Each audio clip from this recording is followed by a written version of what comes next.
We will continue from where we stopped, I think. So, lesson 75, 6 Patriarch Platform Sutra. Today I will start from page 13. So, page 13 is about this Sinh Wei根本.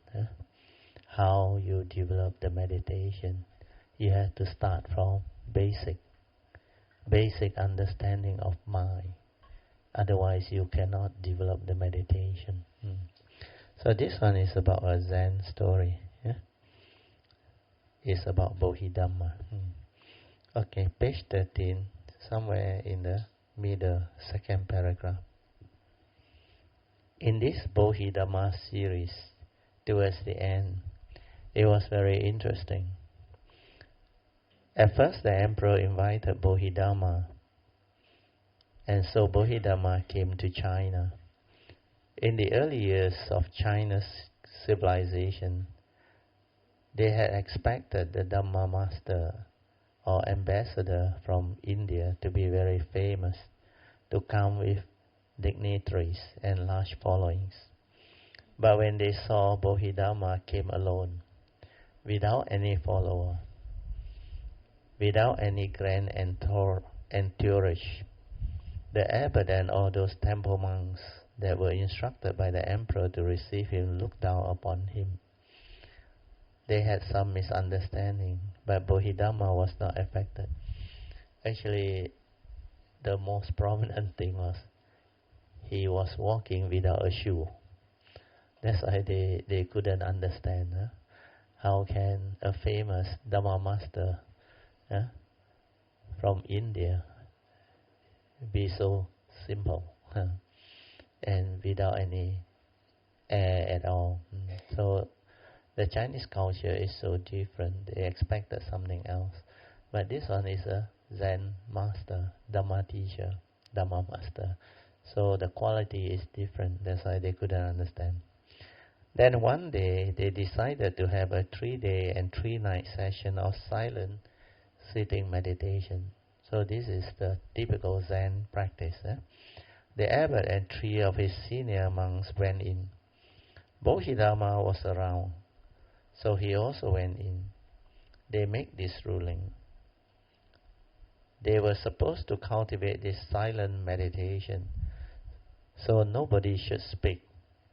Whoever speak or spoke should be disqualified and had to get out of the meditation hall or area. So what happened was they meditated for a while until middle of the night. Then there were very severe wind movement, howling sound, and rain. Suddenly the window started to move. So as we all understand, Chinese usually had the fear during the night. So with the wind howling and the windows movement, one of the monks developed fear and spoke. What are those sounds? Then he also said, and oh, the oil lamp's light is gone. Then the other monk laughed and said, you are not supposed to talk, so you break the rule.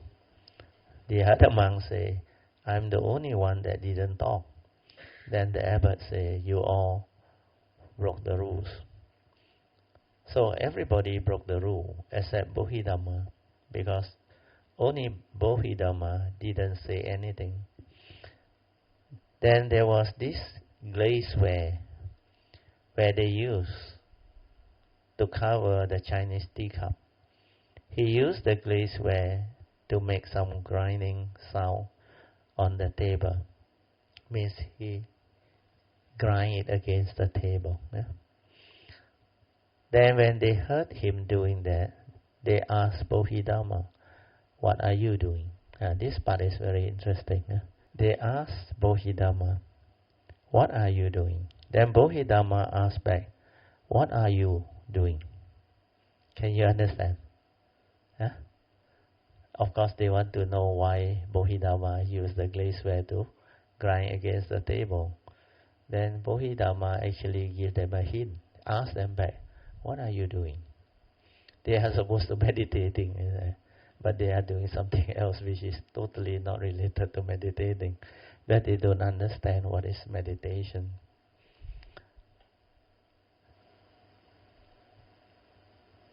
When Bodhidharma asks them back, what are they doing? They then answer, we are sitting in silent Zen meditation to realize Buddhahood. Such a noble answer. Yeah. Then he then replied, Bodhidharma, Miss Bodhidharma, he said, I am polishing the glazeware to make it into a mirror. Then this monk all laugh at him. We are saying, you must be crazy. This is a glazeware. How can it become a mirror? Then Bodhidharma replied, if polishing the glazeware cannot make it into a mirror, then how can sitting in Zen without understanding make you a Buddha? You understand? Yeah? He really cornered them wrong. So knowing very well that glazeware cannot turn into a mirror, is trying to let them understand that you are doing foolish thing. It's just like grinding the glazeware against the table. Knowing very well that it won't become a mirror, then why are you wasting your time?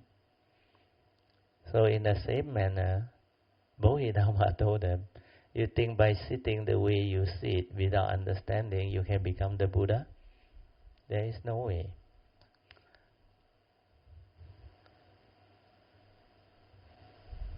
So after he said that, he told them, what I am trying to do is to give you an analogy so that you all can understand. If what I am doing with this glazeware is impossible to accomplish, meaning it is foolish to do. But I see you all doing the same foolish thing while sitting in Zen without understanding. That's the reason why I always advise you all to meditate with what? With understanding. Means you must understand what are you doing in the name of meditation. A lot of people do meditation without understanding. They thought all the noting, following the instruction to do certain things, especially methods and technique. They thought by doing that they are doing meditation. If they don't do that, they are not meditating. But the real meaning of meditation is the opposite. You are not supposed to arise the thought to meditate. You're supposed to maintain awareness, because thought-based meditation cannot awaken to the Dhamma which is beyond thought, beyond mind. So how can you use thought and trigger off the thinking, the verbalization, the chattering? By doing so, you cannot realize the true mind. You cannot understand what is going on. So to meditate is to silence your mind, to be aware. Aware of what? Aware of the truth, the reality. Aware of what is going on within life, within your form and mind, within nature. It is through this awareness, which is beyond thought, beyond mind, that you can awaken. So this part must be understood. And the other thing is about the mind. I will read on, then you understand. They cannot understand him. Then Brother Teo say, you all must listen to this, and you will learn a lot. They then asked Bodhidharma, how then can we realize Buddha? Bodhidharma replied, one must start by understanding that the Buddha is the embodiment of his great perfection of wisdom and virtue, and not in his posture and movement, like how he sits, how he walks, and how he meditates. The Buddha has no fixed posture, and Zen is not just about sitting in silence. Do you think by sitting this way without making any noise, it can make you enlightened?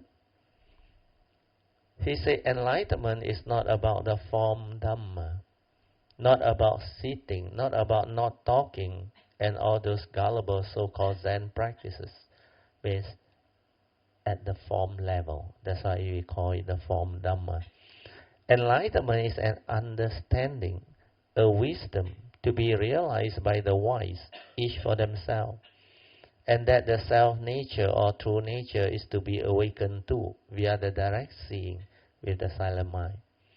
You all only know you have to sit in meditation, but you all don't understand why you sit and how to meditate. That is where the failure is. Do you understand? Yeah? Can follow that? Can you all follow? Good.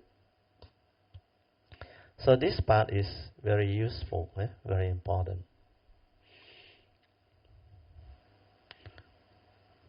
I repeat this last sentence. You all only know you have to sit in meditation. That's what the monk do. But you all don't understand why you sit and how to meditate. So how can you realize the truth and awaken to the way? All the monks were stunned by his reply. Do you know what they asked him back? They asked him, what do you mean? Everybody sit. If we don't sit in Zen, then how can we awaken to the way? True or not? Everywhere you go in the temple, you see people sitting. In the Buddha's time also they sit. But do you know how they sit and why they sit? That's why there is a big difference. You think the Buddha sit like that, doesn't talk, you also sit like that, doesn't talk, you can become the Buddha. No, the Buddha is an embodiment of his perfection, the wisdom and virtue, not his way of sitting and walking. The understanding part is missing.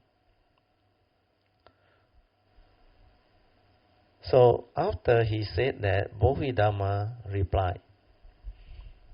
Bodhidharma told the monk, you must start from basic. So these words are very important. Start from basic. What does it mean? Because this abbot and all the monks, they thought they have been very senior in their training. Start from basic means what? He thought start from like kindergarten, Four Noble Truths, all those things. So they asked,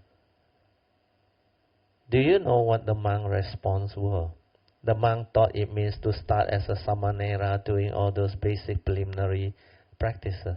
So they asked Bodhidharma, what do you mean by starting from basic? We are all senior monks. We have already gone through all those preliminary training and practices. That is why finally we only need to sit. Logical, yeah. You talk to somebody who don't understand meditation, he say, yeah, everybody sit. That's why you also sit. Everybody nod, you also nod. Especially those doing rising, falling. If you don't understand why you do that, then you are being gullible. That is why we only need to sit. Then Bodhidharma replied, you have to start from basic, meaning, this part you have to listen carefully. Meaning, start from the mind, or sing wei ken pen. That's why it's written here in red. Last time Ingbi wrote it. And you must understand what this mind is all about. The two aspects. So that you can understand clearly who you are and what you are. You can't even understand that you have a self-nature. Listen, self-nature. And everything arises from that self-nature via creation by the mundane mind, which is dependent, originating, and conditioned, arising causal phenomena. Then you are being superficial in your cultivation, and you are wasting your time. Can you follow? This part is very important. If you still cannot understand, you better raise your hand and I will explain in more detail. Can understand this part or not? You have to start from basic. Sing wei ken pen means you have to understand the mind, the two aspects. What are the two aspects? I better write it on the whiteboard. What are the two aspects of mind? First aspect is what? Very good. You have a mundane mind. Then the other one? Supramundane or true mind. Mundane mind. Then you have the supramundane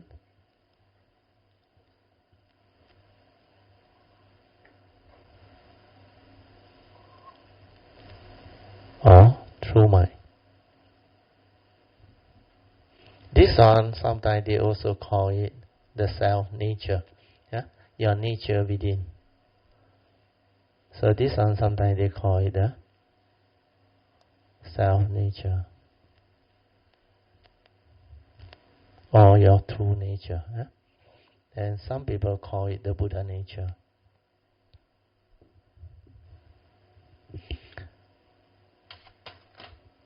These two aspects of mind is very important. The reason why people cannot meditate is because they only know the first aspect. Because since birth until now, most people, they are only familiar with one mind, the thought, the thinking mind. So this mundane mind is basically your thinking mind. Thinking mind.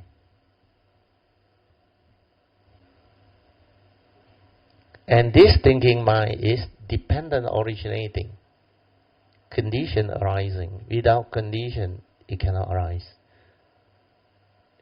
It can only arise dependent on condition. That's the reason why when you come to realize your self-nature or true mind or true nature through the meditation, then you realize this one is different, beyond thought, beyond mind. This is just a nature within each and every living being, not only human being. But you need to silence your mundane mind. When this one ceases, the mundane mind ceases or didn't arise, then you can realize your true mind, your true nature. Can you understand? Without thought, you are already aware. This is basically the awareness nature within. It's just aware. It is not a being. It is a nature. It cannot come out and live life. Understand? It is not you. Because it's not a being. But this is the one that can awaken, that can understand truth, that can realize the enlightenment. This is the state that is beyond thought, beyond mind. That's why from this self-nature, everything arises. From here, the mundane mind arises. In the meditation, you will see it. You remember the Zen analogy of the host and the guest. You heard of this before, H-O-S-T. Host and the guest.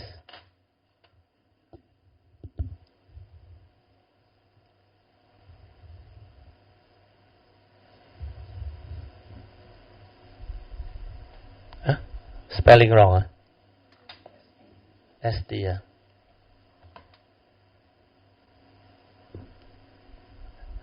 How many of you have not heard of this analogy?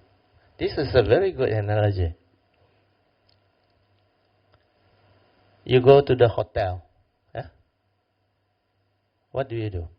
If let's say you are the owner, you are the host, right? Then the guests are the people who come and stay in your hotel, right? But do you know your mind operates like a hotel, but the guests, they never stay overnight. Sometimes, of course, you got people who come and stay for 1 hour, 2 hours. But your mind, the guests come in a split second, they are gone. The host is always there, true or not? So this is your true mind. The guest of the hotel is what? You got your sixth sense door in there. The sense data that come in, that is the gas. That upon contact, a lot of things happen. So the gas can come in and register, stay for a while or whatever. But the mind, because it moves so fast, sometimes split second they are gone. They hardly stay overnight. But they are very busy, non-stop coming and going, coming and going. So this analogy is very good. The host is always there. So you must realize that you are the host. Understand? Your nature. When I say you, I don't mean a being. It's your nature. When you have this true nature or self-nature, this is the one that is aware of all the gas that come in. If you want to get them to register, you want to choose your gas, you can. But if you don't have that understanding that you are the gas, then what happened to your hotel? You got played out by all the gas, understand or not? They keep on coming in and delude you, complain to you, tell you this, tell you that. Then you go and worry about the problem. You understand? When they check in, they say, how come the bed all not ready? How come no hot water? How come no Wi-Fi? You complain. So when you complain, you don't know that you are the host. You employ people to do all those things. Then you become involved. So sense door consciousness and what they call sense door consciousness and sense door experiences is in a way quite similar. When you don't understand, when the sense data come in upon contact, you don't even know what is happening. The dependent origination, all you cannot see. You straight away get entangled, deluded by it. So this one is a very good analogy. The Zen, they really use this as an analogy. So realize the host. Be aware of what the gas is doing. So when you do that, you are meditating, means you develop understanding of who you are, what you are. You are this true nature, which is just aware. That's it, finish. But it's not a being. It's not a self. That's why this one also anatta. But this one can awaken, can understand, because it is silent. When you are aware, you are silent, without thought. When you are aware, you can see what is happening. When you are lost in thought, heedlessly thinking, preoccupied with what you think and worry, you never get to understand what is going on. That's why meditation is to realize the true mind, to be aware. That's why the silent mind has to be aware. So this is actually your meditative mind. Silent mind.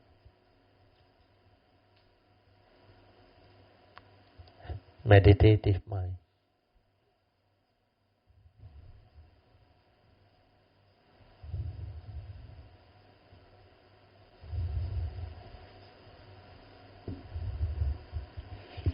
Then this mundane mind, before the enlightenment, before the awakening, this one is deluded. Because it is deluded, it creates a lot of wrong action, wrong speech, and wrong thought process. So this is where the Buddha's teaching come in. He said, this mind is the forerunner of all things. Mind is chief. When mind arises, everything arises. So this mind, you need to have wisdom to use it. Because the user of this mundane mind is very important. If you don't have the wisdom, you use it, it will become delusion. That's the reason why Dhammapada verse 1 and verse 2 is very clear. He said, if you were to act, speak and think with a heedless mind, a deluded mind, that has the evil roots of greed, hatred and delusion, means without wisdom, suffering will follow you. Just like the wheel that follow the hoof of the car. So that one become very obvious. But if you are heedful, if you see the importance of having wisdom to use this mind, then you will train your mind, develop the awareness, the understanding. Then from there, you will know how to act with a wholesome mind that is free of the evil roots of greed, hatred, and delusion. That's why you have to follow the advice of the Buddha. Avoid all evil, do good, purify your mind. Then from there you act. You act with wisdom, with understanding, following Noble Eightfold Path. So when you act with a wholesome mind, free of the evil roots of greed, hatred, and delusion, means without delusion, without ignorance. You act with understanding, free of the evil root. That happiness will follow you, like your shadow that never leaves you. So when you understand this, this is the beginning of cultivation. The moment you understand this mundane mind, you will know how to cultivate. Because all good and bad come from this mind. So you need to develop the understanding why the Buddha's advice is such. But it comes from this understanding. He said we need to train this mind, make it heedful, make it aware. Then, after that, what do you do with this mind? When it's heedful, it can see clearly. When it's mindful, it can see clearly what constitutes evil. The three evil roots of greed, hatred, and delusion.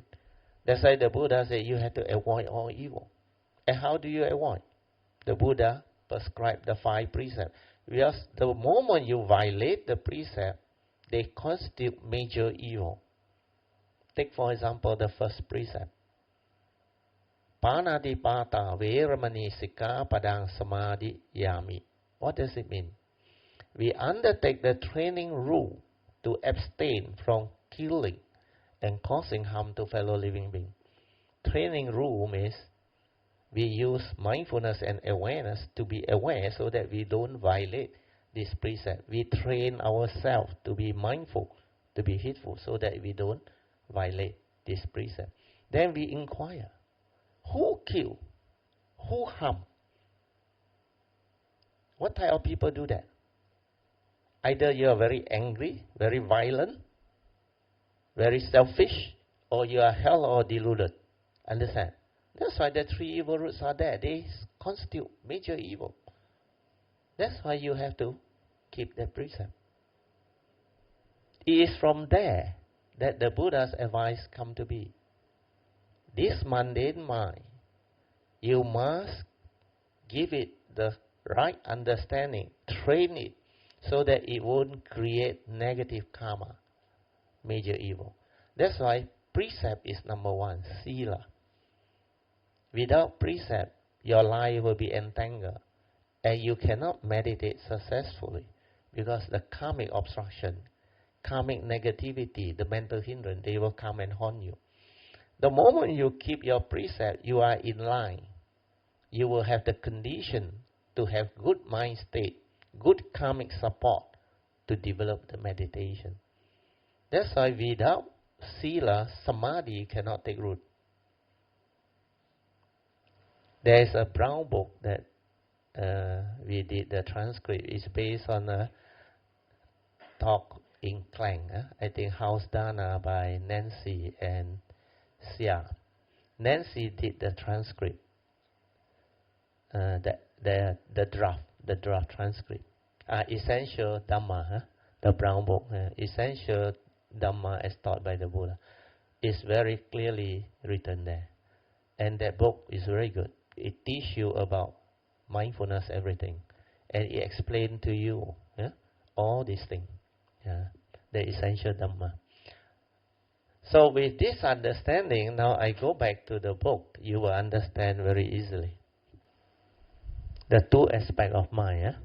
So you can understand, so that you can understand clearly who are you and what are you. This one I explained already. You have a true nature, which is not dependent originating. That's why that is not the 5 aggregate of form and mind. Whereas the mundane mind is the 5 aggregate of form and mind.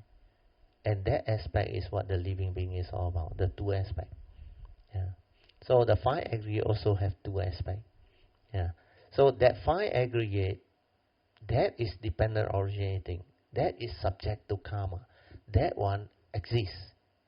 Is a being, but it's not a permanent, unchanging entity that you can cling on to, hold on to, and say, this is me, this is I. That's why that one is impermanent, non-self, not you. But it exists. Can you follow? That one is the most important understanding. That's the reason why the Buddha's teaching is so unique. It is actually very simple when you understand. But the problem is, because there are so many aspects to it. When he said the form and mind is not you, that one make a lot of people confused. But if you meditate, when you come to understand, you will realize that that one is really not you, the five aggregate. Because they are subject to change, impermanent. You attach, cling, it leads to suffering. And because they are impermanent, it's not a permanent, unchanging entity. That's why it is non-self, empty, not what you think, not so real. So I read on, then you understand. Yeah. If you can't even understand that you have a self-nature and everything arises from the self-nature via creation by the mundane mind, which is dependent originating and condition arising, then you are being superficial in your cultivation and you are wasting your time. Whether wholesome or unwholesome, evil or non-evil, etc., they all arise from there. This is basic understanding. This basic understanding of the self-nature and the mundane mind is also the reason why Sakyamuni Buddha said, mind is the forerunner of all things. Mind is chief. Where mind arises, everything arises.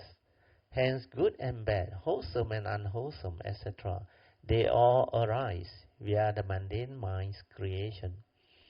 And Buddha Dhamma say, if this basic teaching also you don't understand, then how can you meditate? Do you follow? This basic understanding teaches you that your mind creates duality of good and bad, wholesome and unwholesome, etc. And that is why the Buddha said, mind is the forerunner of all things. And they all, including the mundane mind, arise from the self-nature. And the mundane mind is the source of good and bad, right and wrong, wholesome and unwholesome, etc. If this understanding, which they call Kenpen or basic understanding, you also don't have, then you are being superficial in your cultivation and you are all wasting your time. You can go and sit for umpteen years, yet you can never awaken. That's why you have to understand that you have a nature which is independent of thought. Thought is dependent originating, condition arising, and from it everything comes to be. This is basic understanding, and that is the mundane mind. That is the reason why Bodhidharma's teaching and Huineng's teaching are the same. Both take you directly to the true mind. Do you understand? Then from there you can meditate and everything will become easy. So knowing the two aspects of mind, you will not waste time on the mundane mind. Do you understand? Well, this one is thought-based. Beyond, cannot give you a realization that is beyond thought, beyond mind. So if you use this instrument, you are dead. You are being superficial. This one, you need to understand it differently. To live life, you need to use this one. And the user of the mundane mind must develop wisdom. To develop wisdom, you must meditate using your true mind. When you meditate using your true mind, you will awaken. Then when the wisdom is connected, this mundane mind becomes wise. That's why it can live life. It will not suffer anymore. This is basic understanding. So that you are not confused. The moment you start using your mundane mind to cultivate means you don't understand meditation. This one is for you to live life. Without wisdom, how can you use this? You remember I give you the analogy? The mundane mind is like money, understand? Neither good or bad. So thought, which is the mundane mind, is neither wholesome or unwholesome. Whether it's wholesome or unwholesome depends on the user, like money. If the user has wisdom, then money become wholesome. Money become beneficial. But if the user is deluded, without understanding, without wisdom, then thought become unwholesome, deluded, like money. Money become evil. So understanding this, that's why Bodhidharma and Huining, their meditation is very simple. Silence your mind and go direct to the true mind. When you do this, that's why my meditation instruction to you is very simple. Develop the spiritual faculty. Follow the Buddha's advice. When the spiritual faculties are there, the mental hindrances to be, you are in the meditative state straight away. That's why you just relax, silent, maintain awareness. You will realize the true mind. And this is the fastest. No need method, no need technique. No need to do anything. So that you don't disturb the silent within, the true mind within. Otherwise, you keep on creating thought. Through what? Through being actively acting as a meditator, meditating. And who is the meditator? Huh? Who is the meditator? The thought is there. So when the thought is actively meditating with what? Method, technique, and concept, this one is not silent anymore. You are no longer aware. So how can you be aware of the reality, of truth? How can you see things as they are? You are doing things that are not beneficial. That's why if you do that, you're wasting your time. Your cultivation is being superficial. Means you didn't really go into the understanding part yet. So this aspect of the understanding of meditation is very important. When you understand this, you will know how to move. You will know how to develop the training. The ability to realize the silent mind, the true mind, is very important. When you can do that, that is the beginning of meditation. Before you can have the ability to be aware, you cannot meditate. What are you going to meditate with? The thought? It will never support you. It will fail you. The thought only is needed when you need to live life. But to live life, you need to have understanding, wisdom, so that this mundane mind, which is the thought, is not deluded. So you cannot do the opposite. Understand? Before the wisdom is there, you try to use thought. That's why a lot of people say, I am practicing right thought. Who is practicing? The one not enlightened is trying to practice right thought. That is right thought according to him. Understand? Because without wisdom, whatever you do is never the right thought. Because with delusion, the self is there, the egoic mind is there, the sakkaya ditthi is there, the evil roots will be there. So you need to start with the meditation, the training. That's why to meditate, the Buddha says, start with sila, so that you avoid all evil. You cultivate wholesomeness, following Noble Eightfold Path. So that there is condition for you to develop samadhi, the trained mind, to awaken. That's why the advice of the Buddha comes in 3 steps. Avoid all evil, cultivate wholesomeness, means following Noble Eightfold Path. When you follow Noble Eightfold Path, means you got right view, leading to right thought, right speech, right action. When you have right thought, right speech, right action, it means you are cultivating wholesomeness. True or not? Following right view, without delusion. And you can do that, you are avoiding all evil. Because people with Noble Eightfold Path don't have evil. Because they have right view. That's why you must develop right view. The initial right view or initial wisdom is born of listening to the Dhamma and inquiry, followed by reflection and contemplation. But that one needs to be done with a relatively quiet mind. a creative mind that doesn't heedlessly think or lost in thought. It must be in a proper quiet state, means relatively quiet, calm, peaceful. When you have Saddha Virya, your mind is very calm, very composed. You have faith. Then the Virya drives you. Then you cultivate. Then you constantly listen to the Dhamma, straighten your view, then reflect, contemplate to stabilize it. The initial wisdom will come. And when the initial wisdom comes, whatever you do in the formal meditation to train your mind to realize the true mind, that is how your meditation will progress. Because you develop the training until your mind enters sati. But this mind, when you do it in the formal meditation, is quite easy to develop all those silent mind, the mind state. But when you come out to live life, basically it's not easy. Unless your mind enters sati and you know all this, there is no chance at all. Because when you are out into the life itself or back to society, your senses, they are fully engaged. If you don't have a stable mindfulness with the initial wisdom, you cannot deal with life. Where every moment of sense experience, you will react and stir your mind. True or not? Not until your initial wisdom is there, until you can have the initial basic wisdom to see things as they are, to understand that the world is the world, people is just the way they are. Deluded being do deluded thing. Emotional people do emotional thing. Greedy people do greedy thing. So you can accept each and every of these beings for the way they are.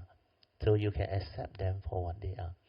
Then when it comes to other things, not involving living beings or human beings, then you have to understand, condition like that, things will be like that. That is what the Buddha's teaching is all about. Whatever that arise, there are causes and conditions behind. And these causes and conditions mainly karma. Because all living beings, we are all born our karma, heir to our karma. Conditioned and supported by our karma. And we are what we are because of our karma. So when you understand this, you can accept the reality of the moment. Whatever happened, there are causes and conditions behind. Mainly connected to karma. That's how you can accept. You will not blame, you will not react, you will not get angry. You can come to terms with the reality at peace. Then with a quiet mind, clarity of mind, because you don't react, you don't stir, you don't create negativity of mind state. Without delusion, you become quiet, peaceful, aware. So that clarity allows you to contemplate, reflect, and ask yourself, what happened? How can I resolve this amicably so that I can move on with my life? So I can get all this resolved amicably so that nobody suffer. This is how you act. Act with understanding, wisdom. And to do that, you have to follow Noble Eightfold Path. Because Noble Eightfold Path is the path that leads to all, the ending of all suffering. That's why Noble Eightfold Path is the meditation. Noble Eightfold Path is the right action. You act according to Noble Eightfold Path. You act with right view leading to all the right understanding. And that's how you cultivate. Then that time, with that Noble Eightfold Path understanding, you will know how to use the mundane mind. At that time, you can use thought. No problem. But when you use thought, you must have right view to arise the right thought. Then this right thought will condition your speech and action. Where if your thought is evil, you cannot have right speech and right action. Do you follow? Without right view, there is no right thought. True or not? And without right thought, there is no right speech, no right action, and no right livelihood. Means the whole Noble Eightfold Path collapse. That's why the Buddha put samadhi, right view, as number one path factor. So meditation, you have to understand this. This is basic understanding. Sing Wei Ken Pen. That's why understanding the mind is not difficult. But you must really have the faith and then go into it and find out for yourself what the Buddha said, investigate into it through your meditation. And when you realize the true mind, that is the beginning of real meditation. You become very different. Then you will know all these people last time who do all those thought-based meditation, they have been superficial, gullible. They don't understand. That's why they cannot develop good result. No way. A lot are Dhamma knowledge. Just like that lady I sent out to share, that, what's her name already? Sia, Jackie Sia. She not bad at all. After listening to my video and the audio file, she realized I stress a lot on mindfulness. Hey, he go and do. I was very surprised. The email that he wrote to me was the third email, I think. Third email. Then I realized what she did is very typical one, where she is taught that way. How many of you have read the email? Huh? So few. The rest didn't read. You better go and read. The email is very good, because I explained to her. What she did was actually quite commendable. He said, she determined to be mindful, to be aware, she followed. Then he said, he tried to be like mindful of his intention. Again, you are taught, intending to eat, intending to walk in. So he said, intend. Then she described, I saw my chopstick. I saw my intention to take my chopstick, intention to take the vegetable, intention to put it into the mouth, intention to open up the mouth first. Sorry, then put it into the mouth. Do you know what I advise her now? I said, what you are doing is the thing that normal people do. The more important one, the mindfulness, is not developed. It's not the intention. It's when your hand moves to take the chopstick, there is no word, just that movement. The awareness and the movement as one. Then when that thing whole is that movement. Then when you bring it up, is this movement. Then when your eyes see and choose and select what veggie to take, is the awareness of the mental movement. That awareness is the most important.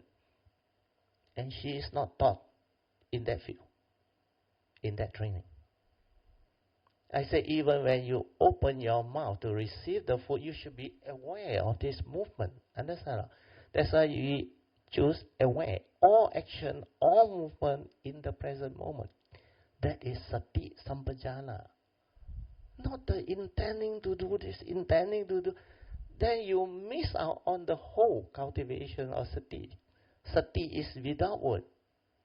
The awareness and the movement move as one. That's it. Finished. That's why I told her, don't try to know, just do. And she added on the second part, which I think most of you also do. He said when he chewed the food,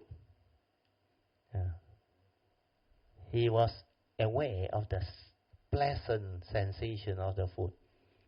Then later it becomes flat. Then he used Dhamma knowledge. This is impermanent. This is suffering when I attach. This is non-self because it come and it go. If you do like that, this is not contemplation. This is doing the opposite. Understand? What you should be doing is don't try to know.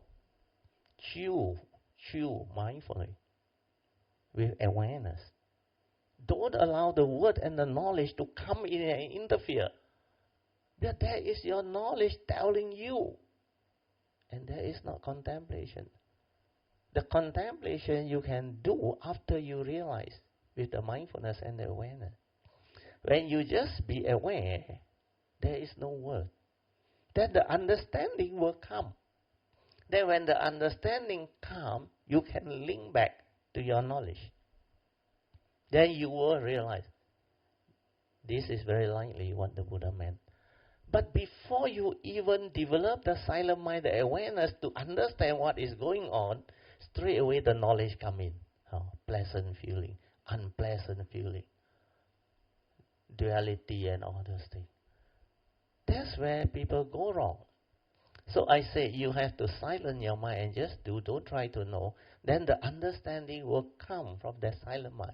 It will awaken, it will realize by itself without you doing anything. Then after that, you come out of it, then you can reflect, contemplate, but with the silent mind, not with the knowledge and the thinking. Then you throw it out. What actually happened? How come just now when I was mindfully chewing, suddenly this understanding arises? This is what the direct seeing, the direct awakening is all about. Through your mindfulness, you awaken. Not through your thought and your thinking. Not through Dhamma knowledge. Always remember that. Otherwise you are being gullible. How can the thought and the knowledge give you understanding? That's why this one is memory, rigid. This is not understanding.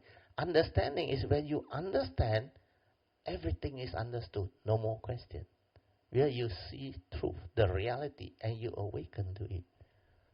You know how my daughter do or not? She do it different, and when she chew, then she inquire, how did I come to term it as pleasant and unpleasant? How did the idea come about? How did the concept come about? Then she trace is her conditioning. Understand? She's conditioned to like this type of food. That's why habitual tendency, you behave like that. But when you assume zero base from a clean slate, you chew.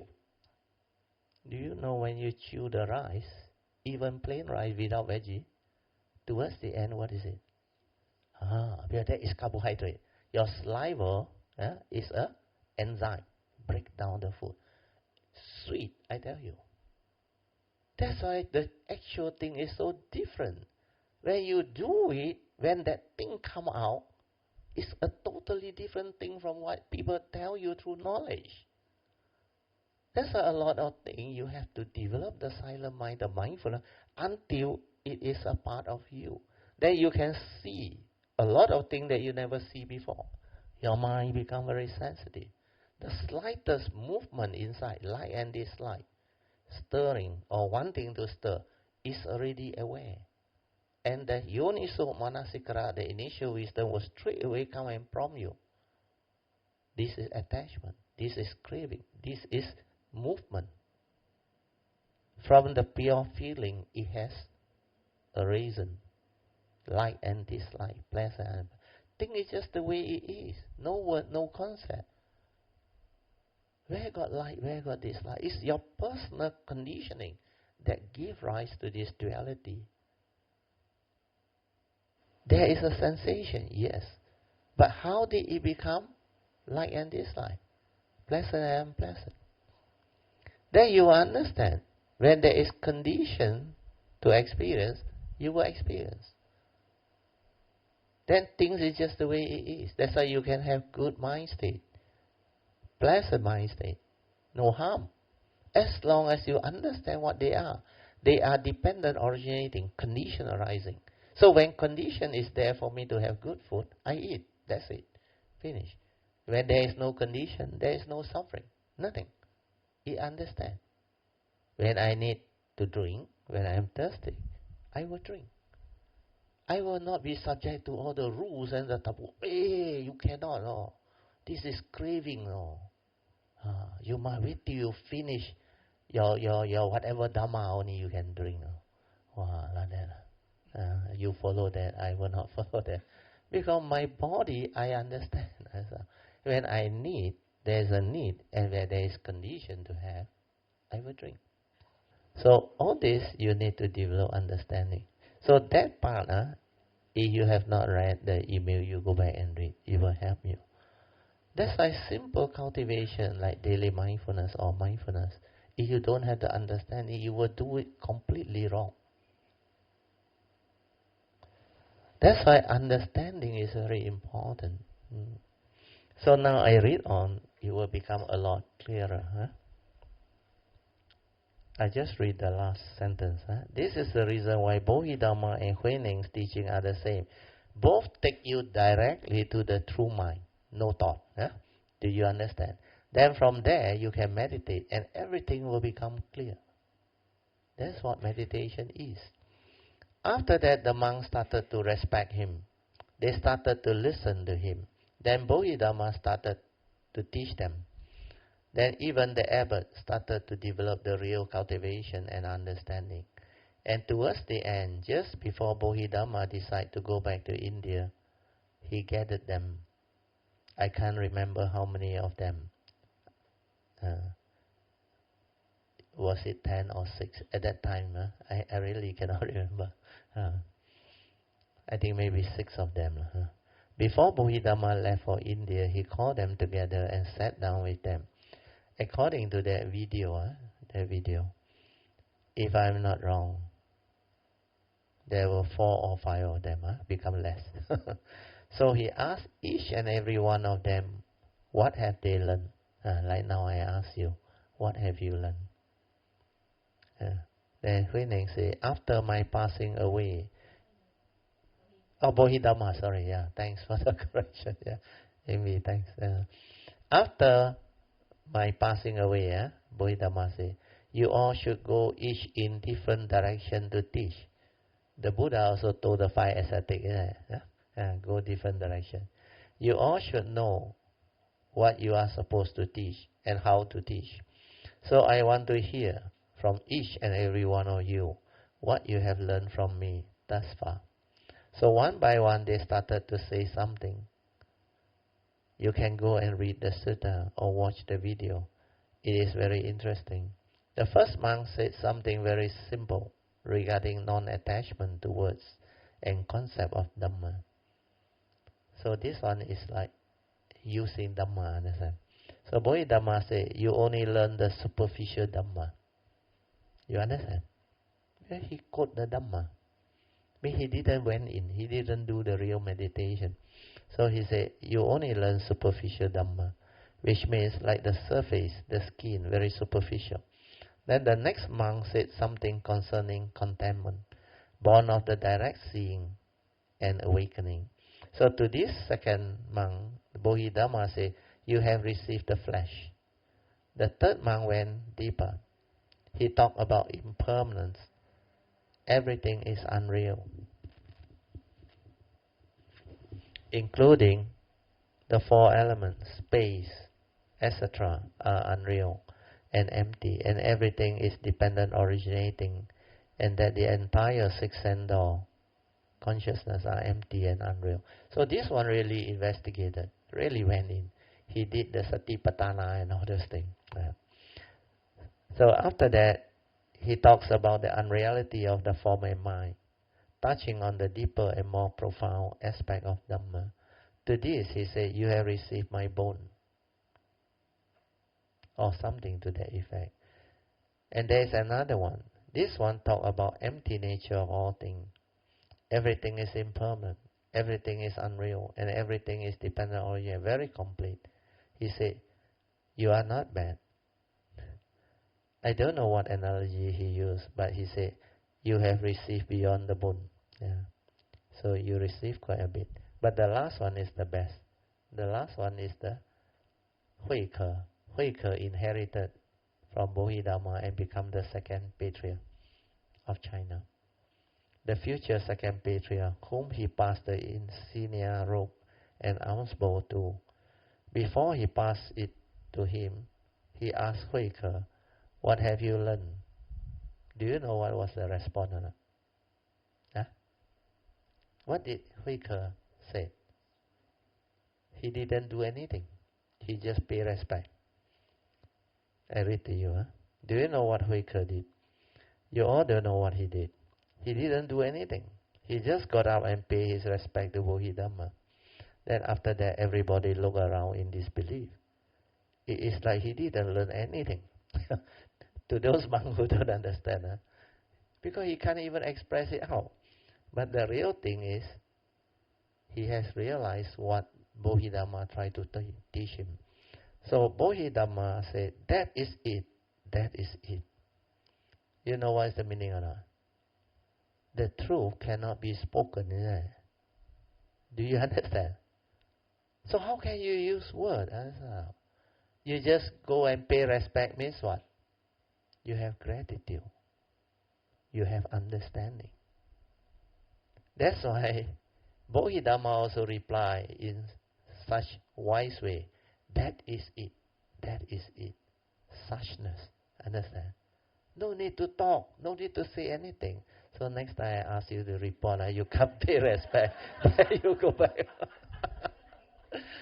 But you are not Huike. You are Huike, my nature will know. Then I will start to you. That's why I don't imitate. So sometimes it's very interesting.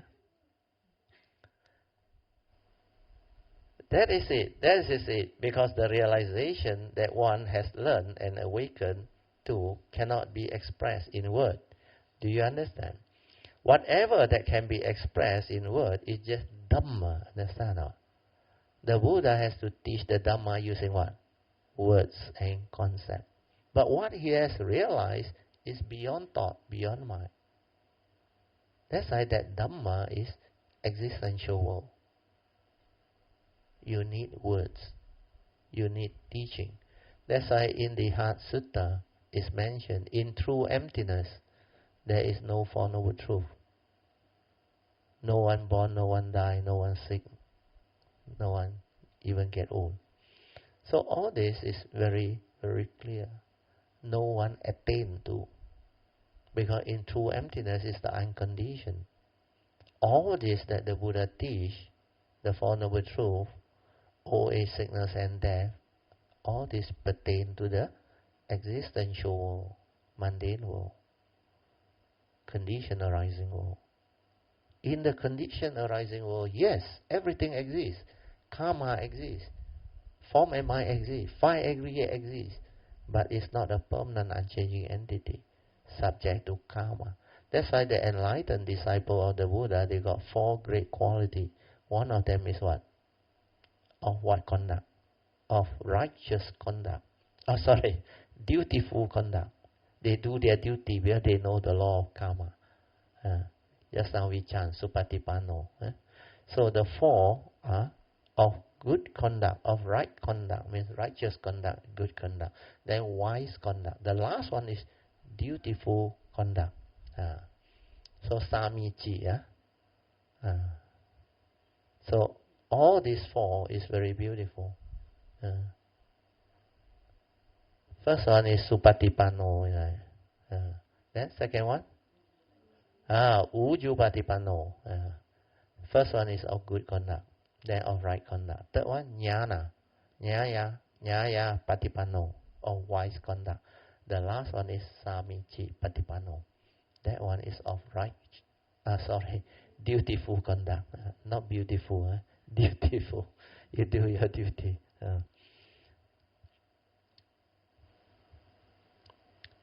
Whatever that can be expressed is just Dhamma, not that thing. You have received everything, he told Huike. My spiritual understanding. I will pass you the robe and the insignia. That is why don't be talkative. Don't talk too much. The one who knows or understands does not speak or talk. The one who speaks or talk does not know. Don't go and copy this. People ask you, don't want to talk. Noble silence. I tell you, you think by pretending to be like that you can become wise. Cannot. You must have that wisdom first. When this is spoken, it's meant for the real one, not for the fake one. So the one who knows or understands does not speak or talk. So I speak, I talk too much. I don't know. Because you don't understand. Because this nature has a vow. It has its duty. It will speak, it will talk when there is condition. So you cannot apply this. But this is only applied to people who have the understanding, and when the condition is like that, they will behave like that. You remember during the Buddha's time? There were so many people went and see him, seek his advice, and ask him questions. When he receives certain type of question which he know, no point answering, what does he do?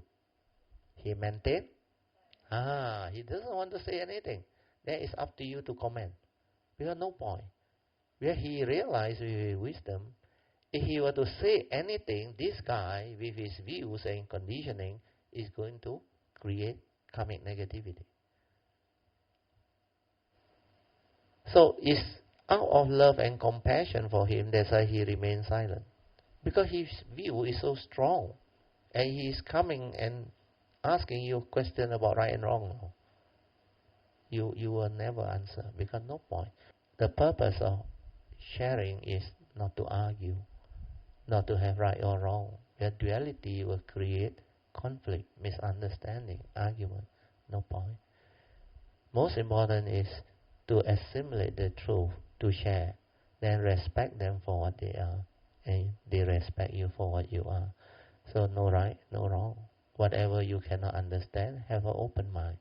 Then it will prevent you from being obstructed through karmic obstruction. If you don't have an open mind, it's very dangerous. Your views, your opinion tends to create karmic negativity without you knowing. Sometimes before we have that understanding, we have to really have an open mind. Not until we understand. Sometimes people with great wisdom and profound wisdom, the way they speak is so different. But if you're already on the path, you don't worry. Because whatever truth they speak, if it's the truth, you will understand.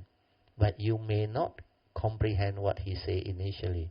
But your nature will know, this person, this cultivator is very good. He is beyond you. Otherwise he cannot understand all this. He cannot explain it in such beautiful words. And my nature know. When I meet somebody who has better understanding than me, I will know. Like the year 1989, actually I don't need to meet anybody already. But when my last teacher come or my last guy come, the way he speak to me and share with me, I knew he has a lot of understanding that I don't have. That's why I learned from him. But his one is mainly the gateway. After that, the real Dhamma, I don't really need him. Okay, we move on. Page 19, second paragraph. The moment he kneeled in front of Bodhidharma for 3 days and 3 nights to request for the Dhamma, Huike already had the resolve. Do you all know who this Huike is? Yes, he was the one who chopped off one of his own hand that had karmic problem. But before that, do you know who he was? If I'm not wrong, he was the one that was very violent. Not, the spelling is wrong, isn't it? Correct or not, the spelling?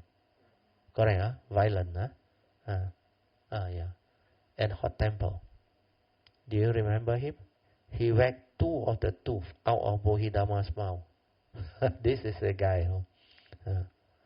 He almost died because the king of hell, Yama, wanted to see him. Then he asked, what have I done wrong? And he was told, you have done terrible wrong. You whacked that guy. According to King Yama, there is a fully enlightened being around, but you are teaching false teaching, and you are so violent, he said. Then he answered, cannot be. Tell me, who is the one? So they told him, the one you whack. Then he asked for permission, give me some time. I will come back to you, because I need to see him first. That's why he chased after Bodhidharma and finally caught up with him. This one I don't know how true, because I read it from Xuan Hua's commentary, I remember. Finally he managed to become Bodhidharma's disciple and received the second patriarchship from him. After that he was given the name Huike, meaning able wisdom. So you look at the way the Zen series of stories from Bodhidharma onward to the six Patriarchs, all beautifully described in the Sutra. When Huike received the insignia, the robe and the bow, Bodhidharma told him that this robe and bow should stop at the six Patriarchs. Just now, I have related this to all of you already. According to Bodhidharma, by then, 200 years later, the Dhamma, the Mahayana teaching, would have flourished after the appearance of the six Patriarchs' teaching. So there is no need to pass them on, after which all subsequent patriarchship would not have the robe and the insignia. We visited most of the six Patriarchs' way place last year. We went to his birthplace and all the other places he visited. One of which was where he spent his 16 years of hiding among the hunters and all those related stories. When he finally came out, he was able to have the condition to be recognized and was then put in charge of that temple. What was the name of the temple? The abbot saw him because of the flag and the wind incident. Then they invited him to teach. Then from there on, he was given the position to actually transmit the true Dhamma. The monastery was very famous. I forgot his name already. What was his name? Yes, somebody mentioned Kuo En Si. So that place was beautiful. We were there too. Do you remember? We went in there, and the first hall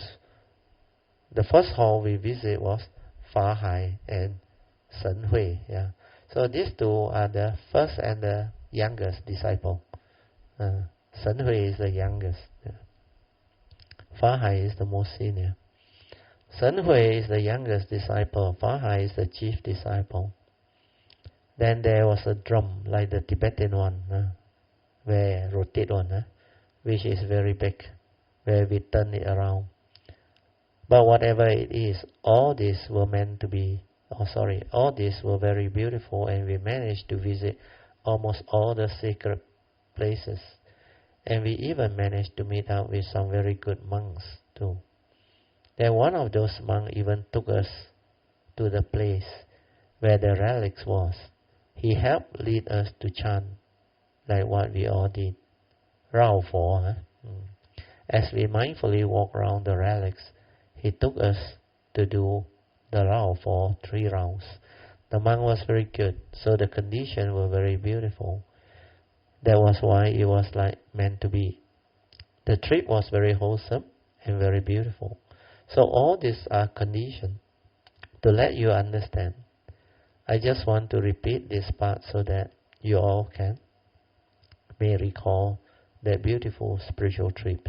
Apart from rejoicing, the basic understanding for cultivation must be there too. I remember that trip, everywhere we go, the pillar, most of the places have the 3 hallmark of Huining. Then there were a lot of beautiful saying by 6 Patriarchs. Wu Nian, Wu Xiang, Wu Zhu. No thought, no mark of a self cultivating, no mark of living beings, no mark of life or Dhamma. Then finally, no dwelling. I read on. He said, if this basic understanding also you don't have, then you are wasting your time. Really, instead of talking about thought-based meditation and all those things, because this self-nature, you have to really understand. Each and every living being has it, because all beings are connected to this self-nature. From here, everything arises. Then the basic teaching is as per Sakyamuni's proclamation. Okay, I better explain this part. This part is not easy to understand. You see, this self-nature, each and every living being has. But you must come with a form and mind, karmically conditioned out. Only within this form and mind, you can have the gateway to that nature. Without the form and mind, that nature is not there. That's why to come to the existential world, you need a karmic nature to condition a form and mind. That's why that form and mind is called a karmically conditioned form and mind. So this so-called human being, so this is the human being, five aggregate of form and mind. First aspect. Then the thought, the mundane mind is the second aspect. So this one is your consciousness trapped inside. Consciousness trapped inside. And this one is the physical body.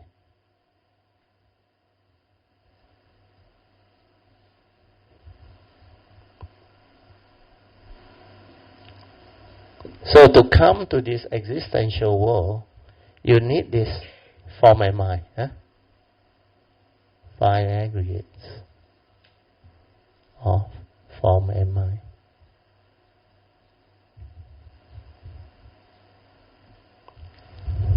So this is basically a vehicle and a tool for you to come.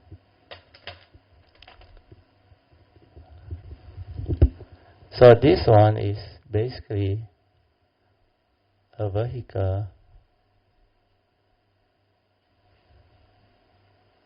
and a tool for you to come. So this one is karmically conditioned.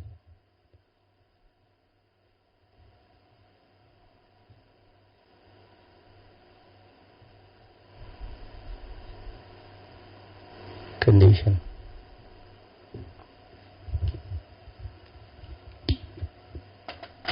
Vehicle, because the human being, the physical body, is like the car that take you around there. You can follow. So this one, if you want to go somewhere, this form, physical body, have to take you around. It has to move. So this is your vehicle, the physical body.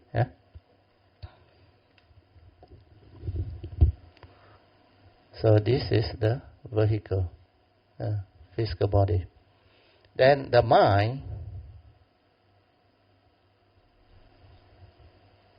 or the consciousness, this is the tool. You use this to live life, you understand? This is your tool to live life, to experience life, to meditate, to cultivate, to do whatever that you need to do. So with this vehicle and tool, karmically conditioned form and mind, then within this, there's a gateway to your nature. The self-nature is there. That's why every living being that has a form and mind that come, there is a gateway back to your self-nature, to your original nature, or they call it the true nature, the oneness nature, or the Buddha nature. So this part is very important. And that nature cannot come out and live life. Always remember that. Because it cannot come out. It is not a being. It's not a permanent, unchanging entity that you can call, this is me, this is I. That's why that nature also anatta. Sabbe Dhamma anatta. Whether it's the condition or the unconditioned, it's still anatta. Non-self. Not a permanent, unchanging entity. But that nature is just aware. And that nature can awaken, can develop the wisdom and the understanding, the cultivation, the perfection. So that part is the difficult part to comprehend. Because human beings cannot realize that. A lot of meditators, they cannot understand that. They think there must be a meditator who meditate until one day enlighten. But they don't know what enlightenment is. And all the while they use thought to meditate, which is very natural for most people. But the only instrument they understand is thought. So how can you teach them to meditate on something that is not within their vocabulary? Can you follow? It is not something that they have come to understand, not taught also. It's mentioned in the scripture, the holy book, but not explained. So you tend to listen to a lot of words last time. Your Buddha nature, your true nature, your whatever nature, but you don't know what they are. You only heard about the words. So now, through this sharing, you understand. And they are very, very easy to understand. The moment you can realize it in your meditation. So understanding will give rise to condition for you to meditate correctly to realize that silent mind, that true mind. That one is the most important. When you realize that, then you know the form and mind is not you. The thought is not you. Because you can see in the meditation, the thought is dependent originating. That one cannot do anything, just aware. No word, nothing. Even the word aware also cannot be used. You cannot describe it. It's just that nature. And you cannot ask that nature to come out. And you cannot say, hey, that nature originally was already awakened. No. The form and mind has to realize that, then use that to understand, to awaken. Then that wisdom only come in. So that wisdom part, do you still need me to explain again? Huh? Yes, Okay. Any blue color? Yeah, blue color, yes. You see, oh, you're so fast. So this wisdom part,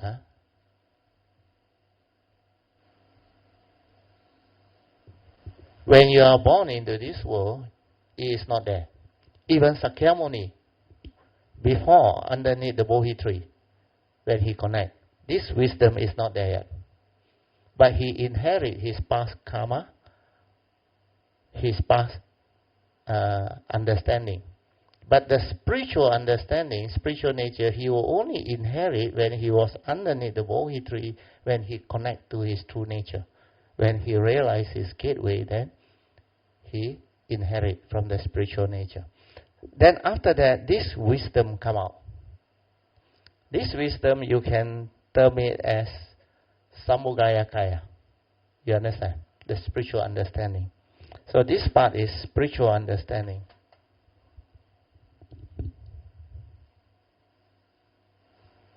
Samugayakaya.